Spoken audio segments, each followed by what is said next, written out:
आचार्य चरण को कोई दूसरे श्रेष्ठ आचार्य चरण अपशब्द कह दें तो हमें क्या करना? हम उनको भी मानते हैं, हम इनको भी मानते हैं, हम उनको भी आचार्य स्वरूप मान करके वंदन करते हैं और इनको भी। इनकी कृपा से हमारे जीवन में भक्ष खाते थे वो छूट गया, गलत आचरण करते थे वो छूट गया। जिन महापुरुष की कृपा, जिनकी वाणी से हमारा जीवन परिवर्तित हो गया, उन्हीं महापुरुष को एक ऐसे महापुरुष अपशब्द बोल रहे हैं जिनकी वाणी भी हम सुनते हैं, हमारे घर में सब सुनते हैं। ऐसी स्थिति में महाराज जी क्या करें? लाली बोली कल से हमने अन्न नहीं पाया है, हम इतने व्याकुल हैं कि ये सब क्यों हो रहा है। भैया देखो ये आपको दोष नहीं देखना है, आचार्य चरणों की सबके आपस में लीलाएं हैं। सबसे खतरनाक तो हमें लगता है कल की भगवान कौन से राक्षस को मारने आएंगे। सतयुग में भगवान आए हिरण्यकश्यप हिरण्याक्ष को मारने, त्रेता में भगवान आए रावण कुंभकर्ण को मारने, द्वापर में भगवान आए शिशुपाल दंतवक्र को मारने, कलयुग में भगवान आएंगे टेलीफोन और इंटरनेट को मारने। सबसे गंदे हैं ये। इन दोनों ने कोई नाम कल की है, आगे चल के हो सकता है क्लिक ही हो जाए, एक क्लिक करेंगे डिलीट, सब खत्म। जिस दिन पूरे विश्व का इंटरनेट बंद हो जाएगा उसी दिन कलयुग विश्राम और सतयुग प्रारंभ होगा।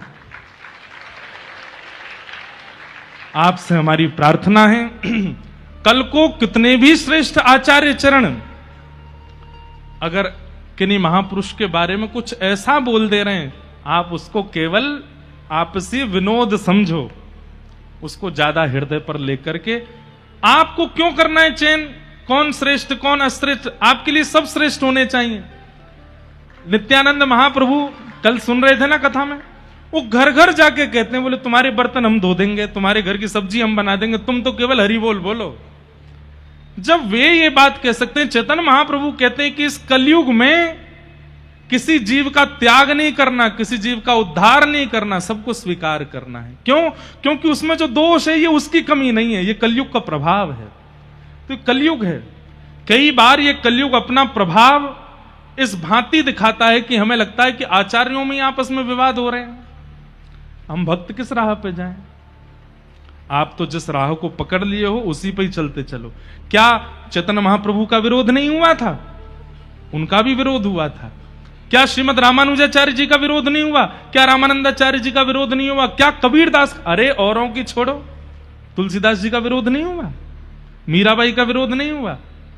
तो ये विरोध होना, संयोग होना, ये तो चलता है। और एक बात और बता दूं मैं आपको, जब वे ही दोनों आचार्य चरण आमने सामने होंगे तो ऐसे गले लग लग के रोमेंगे कि देख के आप भी न्योछावे रह जाओगे। ऐसे हृदय से लगावेंगे, अरे मेरो भैया मिल गयो, अरे मेरो प्रियतम मिल गयो, मेरो प्रिय। ये वाद विवाद तो मध्यस्थ लोग करते हैं और ये इंटरनेट वाले लोग करते हैं। बात तो मेरे बहुत आती है, मैं बहुत कवर कर करके बोलता हूं। अपराध किसी का नहीं है, अपराध उन लोगों का है जो प्रश्न करने जाते हैं आचार्य चरणों से। आपको ऐसे प्रश्न ही क्यों करने होते हैं जिससे विवाद बनता हो? आचार्य चरणों की कोई गलती नहीं है, हम आचार्यों में दोष देखेंगे ही नहीं, चाहे आप हमारे सामने उनको किसी भी रूप में प्रस्तुत कर दो। गलती तो आपकी है।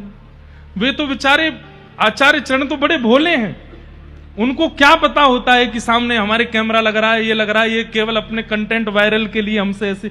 आपको पूछना ही नहीं चाहिए ऐसा भाव किसी से भी।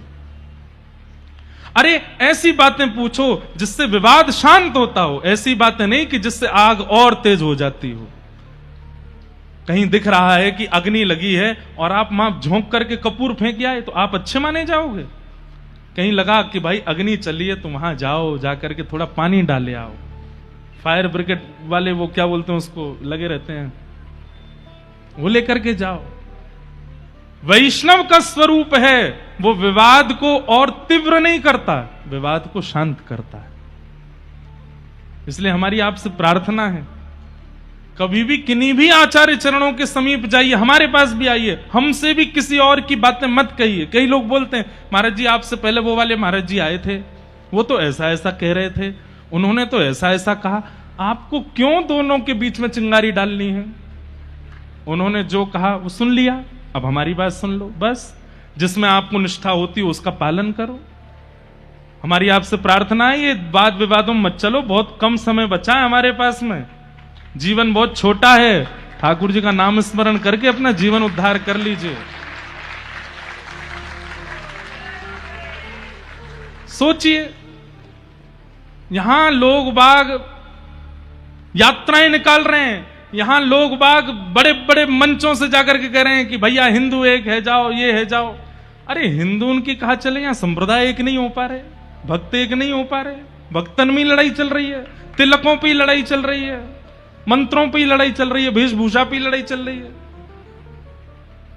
भैया युवा जैसे तैसे आए हैं भक्ति मार्ग पे, आचार्य चरणों के भाव से कहीं वो भटक ना जाएं, इसलिए हमारी प्रार्थना आचार्यों से नहीं, आचार्य गलत नहीं हो सकते, हमारी प्रार्थना तो उन लोगों से है जो उनकी बातों को दूसरों तक पहुंचा रहे हैं। कृपा कर ऐसी भावनाएं पहुंचवाइए जिससे वैष्णव और प्रगाढ़ हो, जिससे हमारे चित्त में और भक्ति प्रबल हो। दो आचार्य चरण लड़ लें आपस में, ऐसी भावनाएं क्यों प्रकट करनी।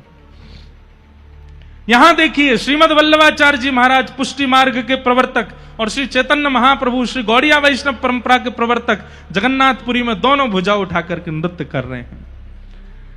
अब देखो एक लीला और घटी। चैतन्य महाप्रभु नृत्य करने के बाद जब प्रवचन करने लगे तो अपने प्रवचन में चैतन्य महाप्रभु कुछ भी बोल रहे हैं तो इसका मतलब श्री कृष्ण बोल रहे हैं, क्योंकि कृष्णावतार कृष्ण ही चैतन्य महाप्रभु बन के आए। वे क्या कहते हैं, श्रीमद महाप्रभु वल्लभाचार्य जी महाराज अग्नि के अवतार हैं ऐसा हमने सुना है, परंतु हम आपको उद्घोषित करते हुए कहते हैं ये श्री कृष्ण ही आए हैं, ये श्री कृष्ण ही हैं, ये श्री जगन्नाथ जी ही हैं, ये आचार्य चरण नहीं है, साक्षात भगवान ही हमारे सामने बैठे हैं। अपने प्रवचन में उन्होंने कह दिया कि साक्षात श्री कृष्ण हैं, और सब अपने अनुचरों से कहा कि ठाकुर जी मान करके ही इनको प्रणाम कीजिए, आचार्य चरण को। अगले दिन आचार्य चरण चैतन्य महाप्रभु जी से बोले आप आज हमारे यहां प्रसाद पाने के लिए आइएगा। तो चैतन्य महाप्रभु बोले हम सुबह आएंगे आपके यहां। तो जगन्नाथपुरी में जहां पर वल्लभाचार्य जी निवास कर रहे थे वहां चैतन्य महाप्रभु पहुंचे।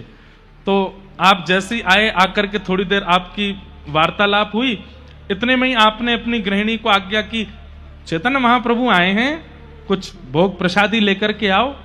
तो आपकी पत्नी भीतर गई, बहुत देर तक बाहर नहीं आई। तो महाप्रभु जी बोले इतनी देर हो गई प्रसाद लाने में। भीतर गई तो देखा आपकी पत्नी चुपचाप खड़ी थी। तो महाप्रभु जी बोले अरे चैतन्य महाप्रभु खड़े हैं और तुम अभी तक कुछ लेकर के नहीं आई। बोले कि ठाकुर जी का तो अनोसर हो गया है और भोग लगी सामग्री सारी बट गई है, तो सब अमनिया रखा है, भोग लगा हुआ सामग्री नहीं है। अमनिया मतलब जो ठाकुर जी को भोग ना लगा हो वो सामग्री रखी है। अब जब तक भोग नहीं लगेगा तब तक मैं कैसे दे दूं। वल्लभाचार्य जी के नेत्र सजल हो गए। बोले लेकर के आओ, अमनिया सामग्री लेकर के आओ। बोले क्यों? बोले कृष्ण ही तो आए हैं, अमनिया का ही भोग लगाओ, चैतन्य महाप्रभु साक्षात कन्हैया ही हैं।